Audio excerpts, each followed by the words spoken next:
will share the floor. Well, I'm gonna go ahead and just say, first of all, on behalf of my wife and I, and obviously the stewards, we thank you so very much for hosting this gathering in your home. As many of you know, I am a candidate for the Erie County Court of Common Pleas. Very excited, and it has been just an energetic, an incredible start to the campaign. So obviously events like this really help us to keep up the momentum. But let me just say this, because people ask the question, why? Why are you running? Why are you looking to maybe leave a great career at Edinboro University?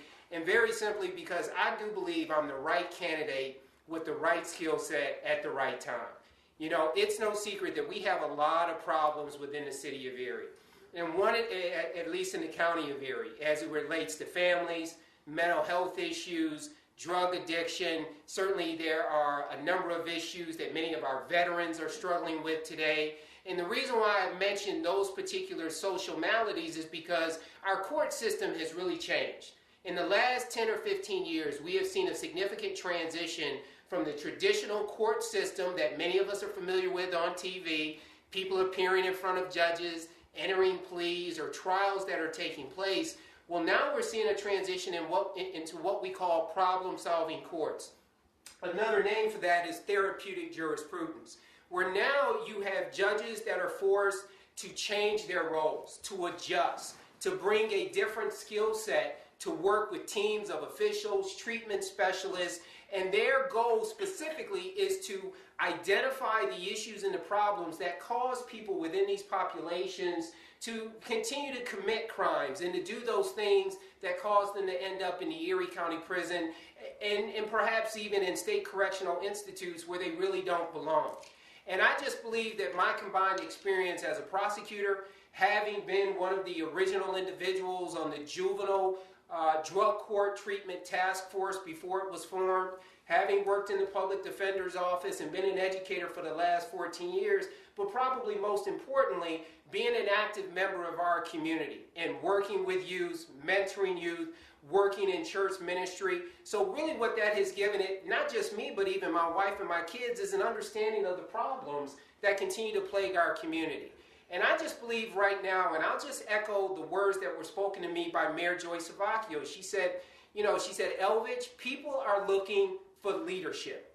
And it doesn't necessarily mean that you cannot exemplify leadership from the bench. And my thought process is the best way that I can exemplify leadership is to operate with the highest level of professionalism, competence, and temperament. Because those are the critical components of any judicial candidate. So when you're looking at the candidates and your friends are asking you about the candidates, well, what should we consider?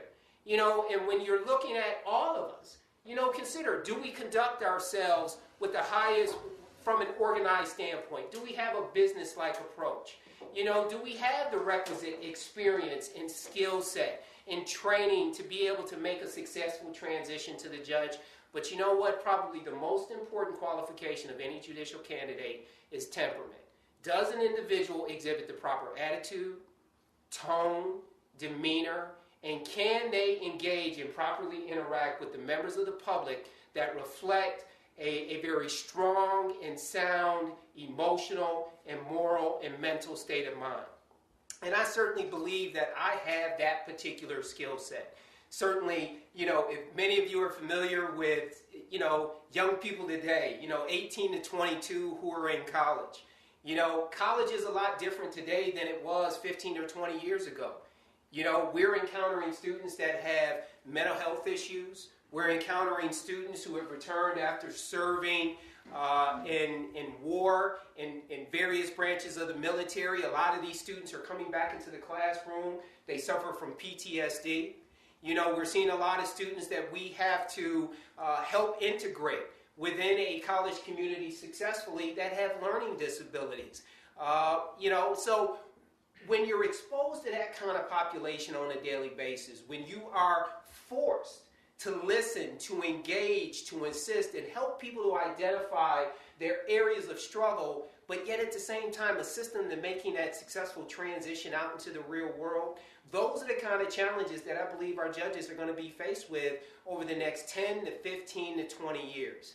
And really where I see my value, I really see my value in terms of being able to engage and interact with the youth and as well as their parents. You know, one of the judges who has long since retired is someone that I believe set an incredible standard and an approach for dealing with young people and families, and that was Judge Fred Anthony when he was on the bench. And when I began my career as a prosecutor, it was really Judge Anthony's courtroom who I was in the majority of the time at the beginning of my career. And I saw how Judge Anthony engaged with the juveniles that came before him. And when Judge Anthony would impose a disposition, he would always impose a disposition with an understanding that he wanted issues within the family structure to be healthy when that young man or that young woman would be released from placement, whether it was short-term or long-term, because Judge Anthony wanted to make sure that there was a framework in place where that young man and young woman was going to be successful. And that's the kind of approach that I want to bring back to our court system. But again, it's about setting the standards. And if I'm not living up to the standards that I expect other people to live up to, then how can we expect anybody to be inspired to change? Judges now have to be committed to making sure that they are doing what they can to inspire people to change their thought process, their conduct, and the best way that I know how to do that is to set the kind of example that people can see and say, you know what, that's possible. I can in fact do that, and I can in fact make those changes. And very simply, that's why I'm running for judge. Anybody have any questions? Thank you very much. Well, I tell you, Wayne, if I had to leave Edinboro, it would have to be for a greater calling, because I love it out there, and I mean it would. Well, I'm not even going to think about it. We'll cross that bridge when we come to it, and when I think about it, just all the students and the alumni and so many people reaching back, man, and when you have students who are telling you, "Professor, we're proud of you," that says a lot. Yeah. It says a lot.